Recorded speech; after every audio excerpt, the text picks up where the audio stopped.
Hello बच्चों, कैसे हो आप। मेरा नाम है अभिषेक कानुड़िया और आपका फिर से स्वागत है आपके अपने प्यारे से चैनल संदीप कोचिंग क्लासेस पर। बच्चों, आज हम स्टार्ट करने जा रहे हैं सॉल्यूशन चैप्टर का इंपॉर्टेंट टॉपिक जिसका नाम है डिप्रेशन इन फ्रीजिंग पॉइंट। बच्चों, हमने इससे पहले एक टॉपिक पढ़ा था, नाम था एलिवेशन इन बॉइलिंग पॉइंट। अब हम पढ़ने जा रहे हैं डिप्रेशन इन फ्रीजिंग पॉइंट। बच्चों, कभी आपको पुराने लेक्चर्स देखने हो तो यहाँ पर आप आई बटन पे क्लिक कर सकते हैं और आई बटन को क्लिक करके आप सॉल्यूशन चैप्टर की सारी वीडियोस को एक्सेस कर सकते हैं और वॉच कर सकते हैं। और आप कभी चैनल पर नए हैं तो बच्चों, आप चैनल को सब्सक्राइब करना, वीडियो को लाइक करना और अपने दोस्तों को शेयर करना बिल्कुल भी ना भूलें। तो चलिए बच्चों, बिना देर के स्टार्ट करते हैं आज हमारे सबसे इंपॉर्टेंट टॉपिक जिसका नाम है डिप्रेशन इन फ्रीजिंग पॉइंट। इसके आज हम न्यूमेरिकल्स भी करेंगे, फॉर्मूलाज भी पढ़ेंगे और सब कुछ डिटेल में पढ़ेंगे। डोंट वरी, मैं सब कुछ अच्छे से पढ़ाऊंगा। तो चलिए स्टार्ट करते हैं। हम हेडिंग डालते हैं। हेडिंग का नाम क्या है बच्चों? पहले हम हेडिंग से स्टार्ट करते हैं। तो हेडिंग है depression in freezing point. Depression in freezing point. अब बच्चों, सबसे पहले तो ये टॉपिक का नाम है। अब मैं आपसे ये कहना चाहूँगा कि क्या कभी आप जब छोटे थे तो आपको फ्रीजिंग पॉइंट की डेफिनेशन बताई गई थी स्कूल में? फ्रीजिंग पॉइंट की डेफिनेशन स्कूल में क्या बताई गई थी? सोचे। फ्रीज का मतलब क्या होता है? फ्रीज का मतलब ये होता है कि जब लिक्विड सब्सटेंस किस में कन्वर्ट होना स्टार्ट हो जाए? सॉलिड में। जब लिक्विड सॉलिड में कन्वर्ट होना स्टार्ट हो जाए तो हम कहते हैं कि वो सब्सटेंस क्या होने लगा है? फ्रीज होने लगा है। जैसे हम वाटर की बात करें तो वाटर 0 डिग्री सेल्सियस पे फ्रीज होता है। तो फ्रीजिंग पॉइंट ऑफ वाटर क्या होगा? 0 डिग्री सेल्सियस। तो अभी हम फ्रीजिंग पॉइंट की डेफिनेशन पढ़ रहे हैं, पर ये जो डेफिनेशन थी पुरानी डेफिनेशन थी। कौन सी डेफिनेशन? जब लिक्विड किस में कन्वर्ट होना स्टार्ट हो जाए? सॉलिड में। आज हम सारे कंसेप्ट क्लियर करेंगे और क्लास 12th में एक नई डेफिनेशन पढ़ेंगे फ्रीजिंग पॉइंट की, और ये देखेंगे कि फ्रीजिंग पॉइंट आखिर में होता क्या है। तो चलिए स्टार्ट करते हैं। फ्रीजिंग पॉइंट की डेफिनेशन क्या होती है? तो बच्चों, फ्रीजिंग पॉइंट की डेफिनेशन क्या होती है देखते हैं। It is a temperature, it is a temperature, एक ऐसा temperature at which, it is a temperature at which vapour pressure of substance, vapour pressure of substance at its liquid state, at its, बच्चों थोड़ी definition अलग है पर मैं समझाऊंगा। At its liquid phase is equal to vapour pressure of substance at its solid state, at its solid state, या solid phase कहें, state भी वही बात है और फेस कहें तो भी वही बात है। अब बच्चों, जब भी मैं स्टेटमेंट लिखता हूँ तो पहली बार में तो समझ नहीं आता, चाहे वो फिजिक्स का हो या केमिस्ट्री का हो, पर मैं आपको ये बात बताना चाह रहा हूँ कि जब मैं सेंटेंस लिखता हूँ उसके बाद में जो बात क्लियर करता हूँ शायद से आपको क्लियर हो जाती होगी। ठीक है, क्लियर हो जाती है तो चैट बॉक्स में, कमेंट बॉक्स में ज़रूर लिखना भूले कि सर हाँ क्लियर हो जाती है। और बच्चों, कभी नहीं होती है तो ये भी लिखा करें। तो फ्रीजिंग पॉइंट पहले तो हम अपनी बचपन की डेफिनेशन पढ़ते हैं। बचपन में हमने ये पढ़ा था कि फ्रीजिंग पॉइंट एक ऐसा टेम्परेचर होता है जिसमें लिक्विड कन्वर्ट होने लग जाता है किस में? सॉलिड में। अब नई डेफिनेशन क्या है वो नई डेफिनेशन देखते हैं। नई डेफिनेशन में हम बात करते हैं कि फ्रीजिंग पॉइंट एक ऐसा टेम्परेचर है जिसमें vapour pressure of substance at its liquid face, मतलब मैं यहाँ पर शॉर्ट फॉर्म में लिखता हूँ, क्या होता है बच्चों? ऐसा टेम्परेचर जिसमें वेपर प्रेशर ऑफ सब्सटेंस किस स्टेट में बच्चों? लिक्विड स्टेट में या लिक्विड फेस में किसके इक्वल हो? Vapour pressure of substance in its कौन सी स्टेट बच्चों? Solid state.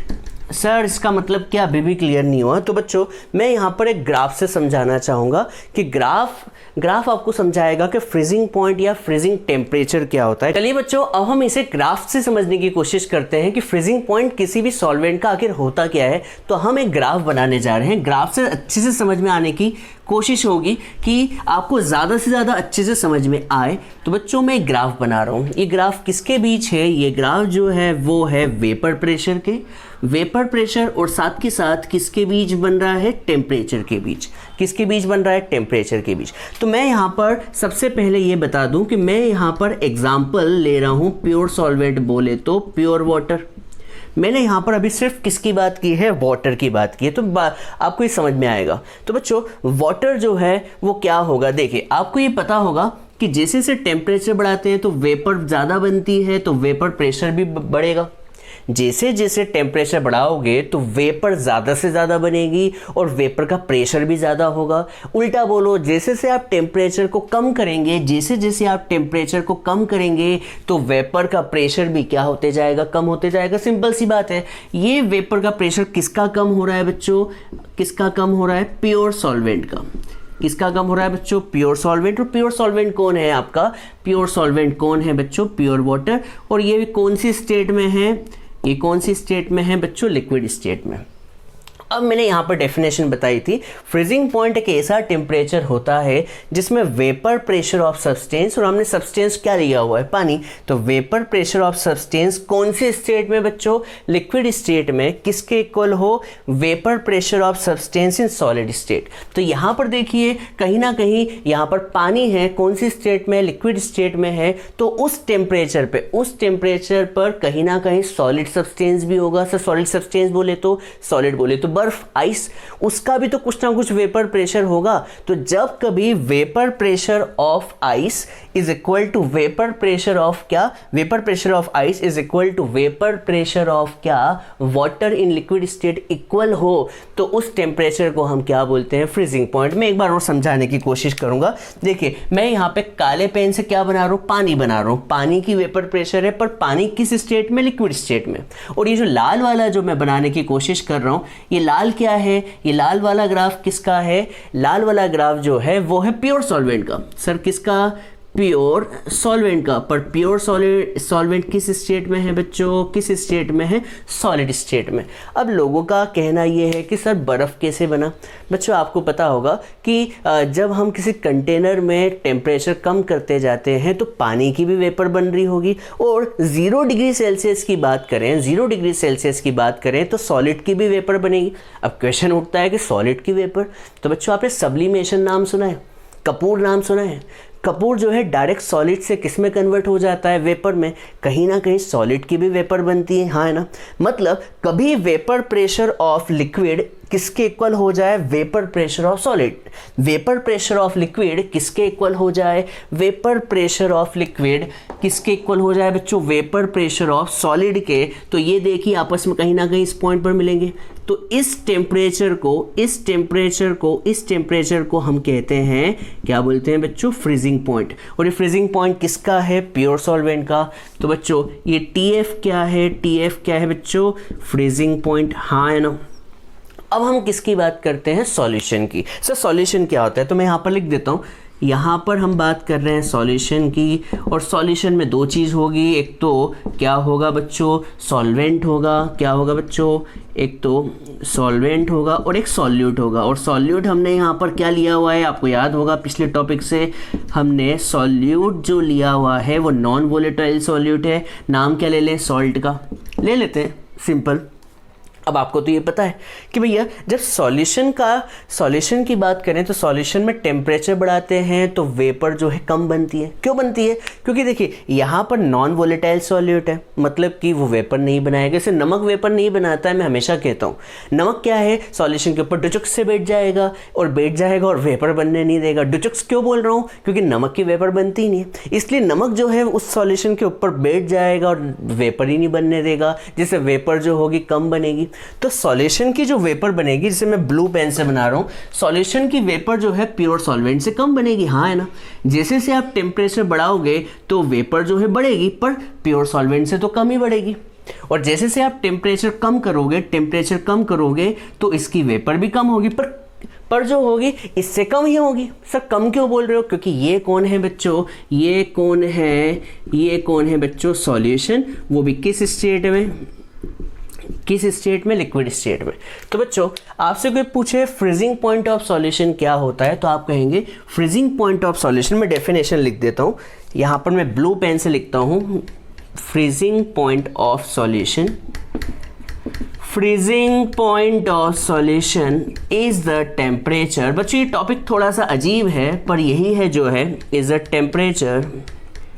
Temperature at which vapour pressure of solution at liquid state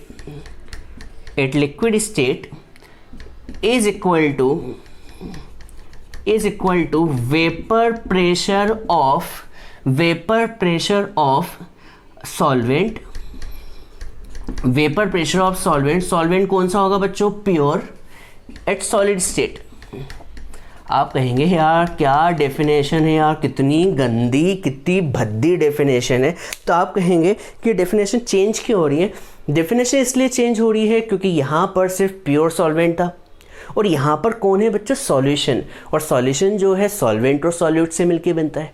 तो सॉल्यूशन की डेफिनेशन क्या होगी फ्रीजिंग पॉइंट की, देखिएगा वेपर क्या होती है, freezing point of solution is a temperature at which vapour pressure of solution in liquid state is equal to देखिए लाल वाला नीले से मिल रहा है, ये लाल वाला कौन है, vapour pressure of pure solvent, वो भी किस स्टेट में, सॉलिड स्टेट में, is equal to vapour pressure of solution in liquid state. इसका मतलब जहां ये मिल रहे हैं उस पॉइंट को हम क्या कहेंगे, फ्रीजिंग पॉइंट। पर ये फ्रीजिंग पॉइंट कौन सा फ्रीजिंग पॉइंट है, ये फ्रीजिंग पॉइंट किसका है बच्चों, सॉल्यूशन का। और ये फ्रीजिंग पॉइंट किसका है, तो मैं लिख देता हूं किसका, प्योर सॉल्वेंट का। तो सर TF नॉट क्या है, TF नॉट क्या है, freezing point of pure solvent, और सर TF क्या है, TF है freezing point of solution.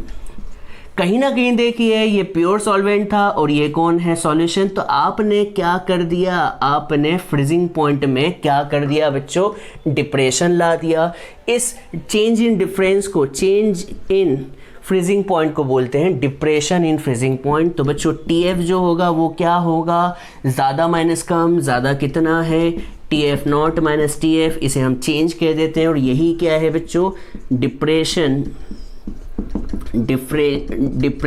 In freezing point. अब आपसे कोई पूछे सर ये 3 डायग्राम क्यों बने हैं, 3 डायग्राम, एक काले कलर का, एक लाल कलर का और एक नीले कलर का। तो बच्चों मैं आपसे वापस बताना चाहूँगा, ये जो काला और लाल जो है ये प्योर सॉल्वेंट का डायग्राम है। प्योर सॉल्वेंट कौन है, पानी। तो बच्चों कभी हम पानी के फ्रीजिंग पॉइंट की बात करें तो पानी का फ्रीजिंग पॉइंट क्या होगा, ऐसा टेम्परेचर जिसमें प्योर सॉल्वेंट की जो वेपर प्रेशर है लिक्विड स्टेट में किसके इक्वल हो, vapour pressure of pure solvent in solid state.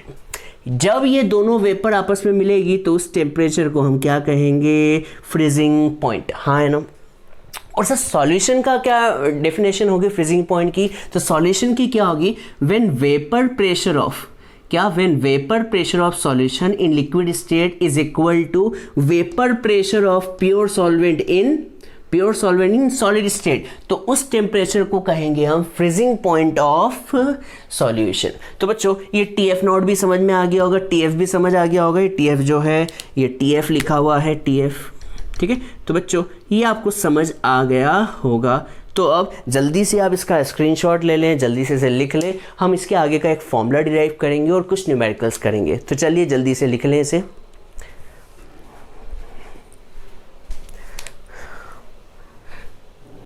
चलिए बच्चों, उम्मीद करता हूं कि आपको समझ में आ गया होगा कि आपने क्या किया, पानी में जैसे ही नमक डाला तो सॉल्यूशन का फ्रीजिंग पॉइंट पहले के कंपैरिजन में कम हो गया। मान लीजिए बर्फ़ 0 डिग्री सेल्सियस पर क्या होता है, फ्रीज होता है। तो आपको बता दूं, पानी में कभी आपने नमक डाल दिया तो उसका फ्रीजिंग पॉइंट 0 डिग्री सेल्सियस नहीं होगा बच्चों, नहीं होगा। अब उसका फ्रीजिंग पॉइंट थोड़ा सा कम हो जाएगा। सर कितना कम होगा?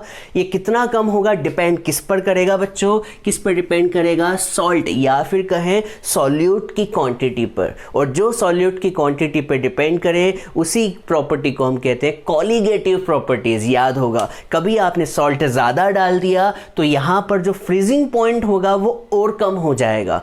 बच्चों ऐसा अक्सर देखा गया है। आप देखें समुद्र, कभी हमारे पास घर में प्योर वाटर है, मान लीजिए प्योर वाटर है, और कभी आपने 0 डिग्री सेल्सियस पर उस पानी को रख दिया तो 0 डिग्री सेल्सियस में बर्फ़ में कन्वर्ट हो जाएगा। पर वही कभी आपने समुद्र का पानी लाए और समुद्र के पानी को आपने फ्रीज़र में रख दिया तो उसे फ्रीज़ होने में ज़्यादा टाइम लग जाएगा, क्योंकि वो 0 डिग्री सेल्सियस पे फ्रीज़ नहीं होगा। वो कितने डिग्री सेल्सियस पे फ्रीज़ होगा? 0 से कम डिग्री सेल्सियस पे। इसका मतलब कहीं ना कहीं आपने फ्रीजिंग पॉइंट में क्या कर दिया? डिप्रेशन ला दिया। डिप्रेशन मतलब कम कर दिया, तो कहीं ना कहीं डिप्रेशन आ गया। कितना डिप्रेशन आया ये डिपेंड करेगा किस पर? सॉल्यूट की क्वांटिटी पर। और जो प्रॉपर्टी, याद होगा कॉलीगेटिव प्रॉपर्टी ऐसी प्रॉपर्टी होती है जो सॉल्यूट की क्वांटिटी पर डिपेंड करती है। चलिए, एक्सपेरिमेंटली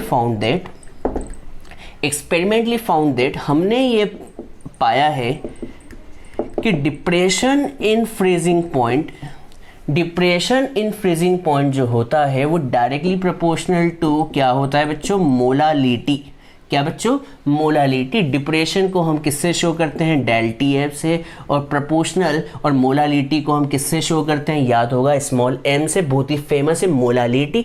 प्रोपोर्शनल का साइन हटाया तो यहाँ पर एक कांस्टेंट आएगा। इस कांस्टेंट को हम कहते हैं के एफ। याद कीजिए पिछली बार जो कांस्टेंट आया था वो के बी था, इस बार के एफ कांस्टेंट है तो के एफ एम ये हो गया। सर ये के एफ क्या है?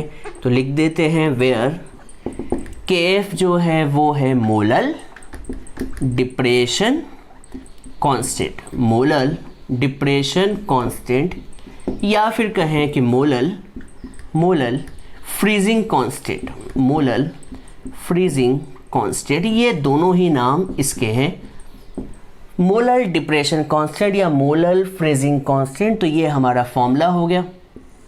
कभी हम KF की यूनिट की बात करें, KF की, तो KF का फॉर्मूला निकालते हैं पहले। तो KF का फॉर्मूला जो है वो डेल TF अपॉन M है। कभी हम इसकी यूनिट देखते हैं तो बच्चों आप बता सकते हैं इसकी यूनिट क्या होगी? तो इसकी यूनिट जो है टेम्परेचर की तो होती है केल्विन, हाँ है ना। और मोलालिटी की यूनिट जो होती है, मोलालिटी की यूनिट जो होती है वो होती है मोल पर केजी। तो ये हो जाएगी मोल इनवर्स केजी।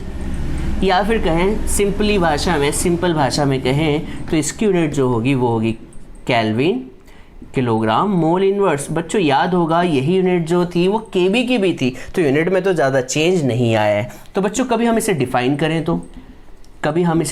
करें तो बोलो क्या होगा? कभी मैं डिफ़ाइन करूं तो मोलालिटी को मैं कितना रख दूं? 1।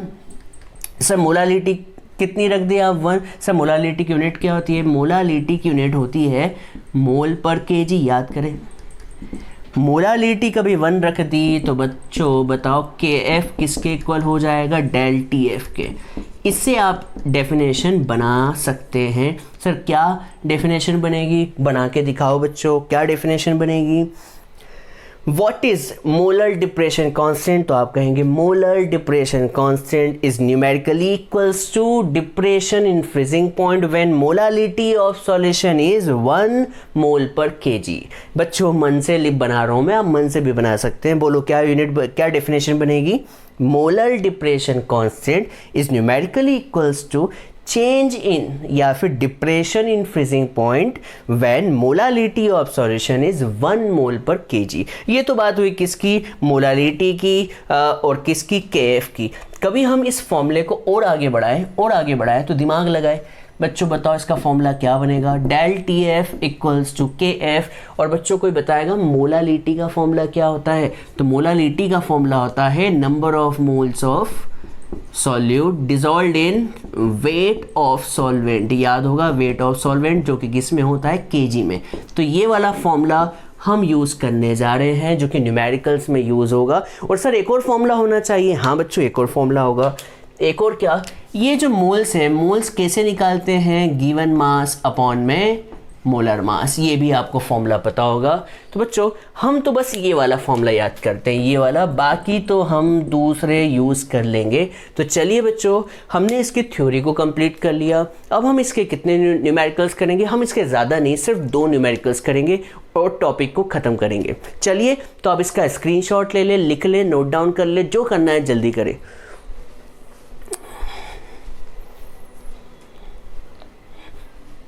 चलिए बच्चों अब हम एक न्यूमेरिकल करते हैं। न्यूमेरिकल किस पर, डिप्रेशन इन फ्रीजिंग पॉइंट पर। तो चलिए देखते हैं न्यूमेरिकल्स में क्या वैरायटी है, इजी है या फिर टफ है। चलिए देखते हैं। तो क्वेश्चन में दिया हुआ है, क्या दिया हुआ है, 45 gram of ethylene glycol is mixed with 600 gram of water.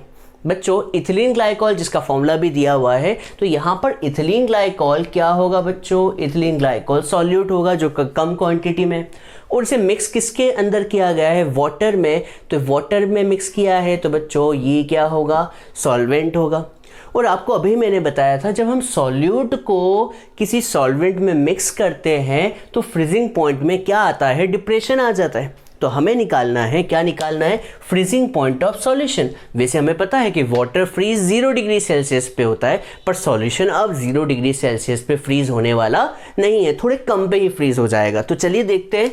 तो बच्चों यहाँ पर 45 ग्राम ऑफ इथिलीन ग्लाइकॉल है, मतलब आपको यहाँ पर क्या दिया हुआ है, वेट ऑफ सॉल्यूट। और सॉल्यूट यहाँ पर कौन है बच्चों, इथिलीन ग्लाइकॉल, जिसका मास कितना दिया हुआ है, 45 ग्राम। और यहाँ पर जो सॉल्वेंट है, सॉल्वेंट की क्या दिया है बच्चों, वाटर। सॉल्वेंट कौन है बच्चों, वाटर। और वाटर का मास कितना दिया हुआ है, 600 ग्राम दिया हुआ है। और आपको क्या निकालना है, calculate freezing point of solution. तो ये TF क्या है बच्चों, फ्रीजिंग पॉइंट ऑफ सॉल्यूशन। और सर आपको कुछ पता है, हाँ पता है क्या सर, कि वाटर का फ्रीजिंग पॉइंट कितना होता है बच्चों, 0 डिग्री सेल्सियस।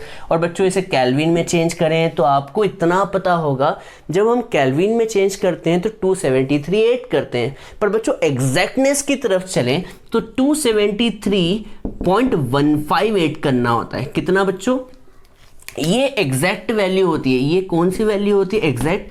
सर हमने तो आज तक कभी एग्जैक्ट वैल्यू नहीं ली, इसलिए नहीं ली क्योंकि वहाँ पर डेसिमल के बाद इंपॉर्टेंस नहीं होती थी, पर यहाँ पर तो क्या है, डेसिमल में चेंजेस भी बहुत बड़ा चेंजेस होता है, इसलिए ये एग्जैक्ट वैल्यू है 273.15 केल्विन।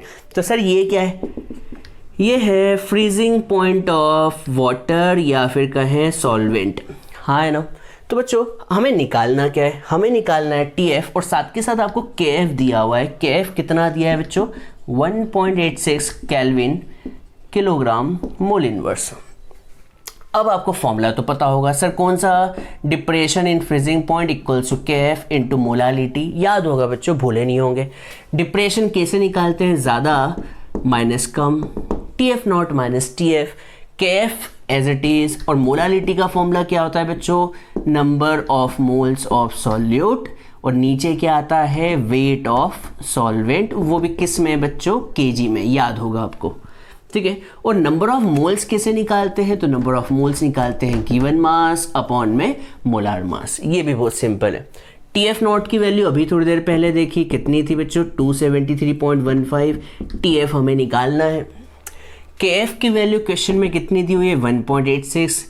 और नंबर ऑफ मोल्स कैसे निकालते हैं, तो गिवन मास ऑफ सॉल्यूट जो कि कितना है, 45 ग्राम, कितना है बच्चों, 45 ग्राम, और डिवाइड में क्या, मोलर मास। अब मोलर मास किसका निकालना है, मोलर मास निकालना है C2H6O2 का। अब मोलर मास कैसे निकालते हैं, तो बच्चों कार्बन है 2 और कार्बन का मोलर मास होता है 12, हाइड्रोजन है 6 और हाइड्रोजन का मोलर मास 1, और ऑक्सीजन है कितने, ऑक्सीजन कितने हैं बेटा, 2, और ऑक्सीजन का मोलर मास होता है 16। ये बात समझ में आ गई होगी। ये तो बात होगी number of moles of solute की, और नीचे आएगा वेट ऑफ सॉल्वेंट। बच्चों सॉल्वेंट कितना है, सॉल्वेंट है 600 ग्राम, पर हमें केजी में चाहिए तो केजी में कन्वर्ट करने के लिए 1000 से डिवाइड करना होगा, हाँ है ना बच्चों। 2 0 से 2 0 कैंसिल, तो कितना आ जाएगा बच्चों 0.6 kg। तो हमने रख दिया 0.6 kg। तो 273.15 माइनस TF इक्वल्स टू 1.86, और इसे सॉल्व करते हैं तो बच्चों क्या आएगा 45, और इसे सॉल्व करके बताएं क्या होगा। 24 + 6 30, और 30 और 32 मिलके 62, और ये 0.6 का मल्टीप्लाई इसके साथ हो जाएगा।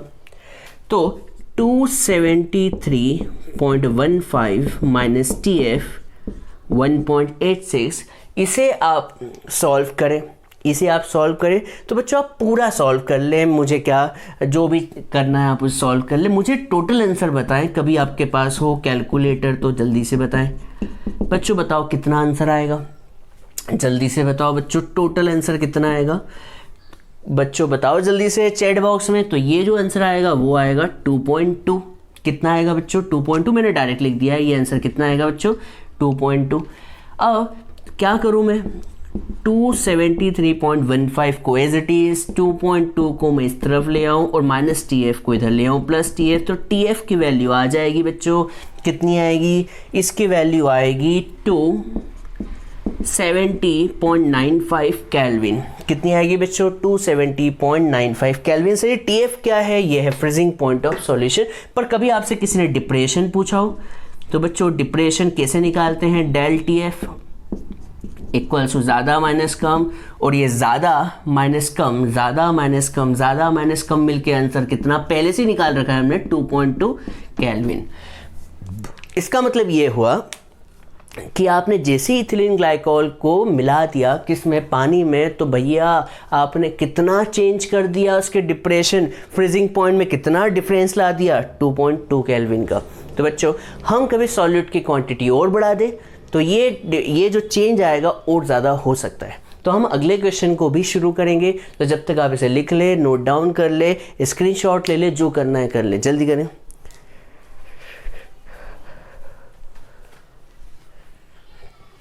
चलिए बच्चों अब हम नेक्स्ट क्वेश्चन की तरफ चलते हैं और देखते हैं इस क्वेश्चन में कितना दम है। तो बच्चों अगला क्वेश्चन क्या है, 1 gram of non electrolyte solute dissolved in 50 gram of benzene. तो यहाँ पर आपको ये बात तो समझ में आ गई होगी कि ये तो कौन है बच्चों, ये है सॉल्यूट, और ये कौन है बच्चों सॉल्वेंट, बेंजीन यहाँ पर सॉल्वेंट है। तो यहाँ पर हम पहले डेटा लिखते चलते हैं। तो बच्चों आपको वेट ऑफ सॉल्यूट दिया हुआ है, कितना दिया है बच्चों 1 ग्राम, और नाम नहीं दिया है इसका। और यहाँ पर आपको वेट ऑफ सॉल्वेंट दिया हुआ है और सॉल्वेंट का नाम पता है क्या है बच्चों, याद करें बेंजीन C6H6। तो बेंजीन का जो वेट है वो कितना है 50 ग्राम। अब क्या है कि जैसे ही आपने 1 ग्राम नॉन इलेक्ट्रोलाइट सॉल्यूट को किसके अंदर मिलाया, बेंजीन के अंदर, तो फ्रीजिंग पॉइंट में चेंज आ गया। और फ्रीजिंग पॉइंट कितना गिर गया, कितना डिक्रीज हो गया, तो बच्चों 0.4 केल्विन। डिक्रीज होना मतलब ये डेल TF की वैल्यू है, ये डिप्रेशन दिया हुआ है। तो आपको क्या निकालना है, आपको निकालना है मोलर मास ऑफ सॉल्यूट, और बदले में आपको क्या दिया हुआ है, बदले में KF दिया हुआ है कितना 5.12 केल्विन किलोग्राम पर मोल। ठीक है, तो बच्चों चलिए शुरू करते हैं। तो फॉर्मूला तो पता होना चाहिए बच्चों, उसके लिए कोई कुछ नहीं कर सकता। डेल TF का फॉर्मूला होता है KF × M। आपको डेल TF की वैल्यू डायरेक्ट दी हुई है, कितनी दी हुई है 0.4 केल्विन, देखिए यहाँ पर दिया हुआ है 0.4 केल्विन से लोअर हुआ है। और KF की वैल्यू कितनी दी हुई है, तो KF की वैल्यू है 5.12, KF की वैल्यू जो है वो है 5.12। और मोलालिटी कैसे निकालते हैं, तो बच्चों मोलालिटी निकालने का फॉर्मूला तो बहुत ही आसान है, number of moles of solute, और नीचे जो आता है बच्चों याद रखिएगा, मैं बार बार बोलता हूँ, नीचे आता है वेट ऑफ सॉल्वेंट। और नंबर ऑफ मोल्स कैसे निकालते हैं ये भी पता होगा, नंबर ऑफ मोल्स निकालते हैं गिवन मास अपॉन में मोलार मास। तो 0.4 as it is, 5.12 as it is. और नंबर ऑफ मोल्स कैसे निकालते हैं बच्चों, तो गिवन मास सॉल्यूट का मास कितना है 1 किलोग्राम लिख दिया मैंने, 1 ग्राम है, सॉरी बच्चों सॉरी। तो नंबर ऑफ मोल्स निकालने का फॉर्मूला गिवन मास, तो गिवन मास कितना है 1 है। और बच्चों सॉल्यूट का मोलर मास ही तो निकालना है, मोलर मास ऑफ सॉल्यूट, तो मोलर मास ऑफ सॉल्यूट तो हमें फाइंड करना है MO। और सॉल्वेंट का वेट, सॉल्वेंट कौन है बेंजीन, और इसका वेट कितना है किलोग्राम में चाहिए, तो किस में कन्वर्ट कर ले 1000 से डिवाइड कर ले, तो एक ज़ीरो से एक ज़ीरो कैंसिल, तो ये आंसर आएगा 0.05 kg। तो यहाँ पर लिख दें कितना 0.05 kg। सर हमें एमओ निकालना है, तो एमओ को यहाँ ले आए और मुझे आंसर निकाल के दें। बच्चों जल्दी से मुझे एमओ का आंसर निकालें, मैं आपका वेट कर रहा हूँ, जल्दी से आप इसका आंसर निकालें, मैं वेट कर रहा हूँ बच्चों।